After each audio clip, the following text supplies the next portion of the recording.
Hey guys welcome back নতুন এটা ভিডিঅ'লৈ। আজি যাম মই সৰুপেটাৰ হনুমান মন্দিৰত। চাই থাকক ভিডিঅ'টো। এইখন মোৰ চাইকেল আৰু চাইকেললৈ সৰুপেটালৈ যাম। বহুত গৰম দিছে ৰাতিপুৱাই আমাৰ পৰা সৰুপেটা কমেও 5.5 কিলোমিটাৰমান দূৰ হ'ব আৰু মোৰ লগত যাব জ্যোতিহঁতৰ ঘৰ আমাৰ ঘৰৰ পৰা কমেও 3 কিলোমিটাৰমান হ'ব। সৰুপেটাৰ বজাৰৰ ভিতৰত মন্দিৰটো হয়, তো আমি প্ৰথমে বজাৰত সোমাব লাগে। তো বজাৰত সোমাই কিনে ধূপ ল'লোঁ আৰু বুন্দিয়া লাড়ু ল'লোঁ, যিহেতু হনুমান মন্দিৰত বুন্দিয়া লাড়ুহে দিয়ে। তো বুন্দিয়া লাড়ু লৈ এনেকৈ গৈ আছোঁ আমি মন্দিৰলৈ।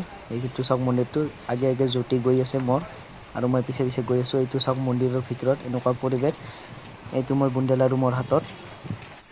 মানুহ অলপ ভিৰ আছিল, তো আমি প্ৰথমে ধূপখিনি লৈ লৈছোঁ হাতে হাতে, যাতে জ্বলাবলৈ সুবিধা হয়। সিফালে মানুহ ভিৰ আছে। মই আগতে হনুমান মন্দিৰত জ্বলাই আহিলোঁ, তাৰপিছত এইটো শিৱ মন্দিৰত ধূপখিনি লৈ আছোঁ জ্বলাবৰ কাৰণে। এনেকৈ লাইন লাগি আছোঁ।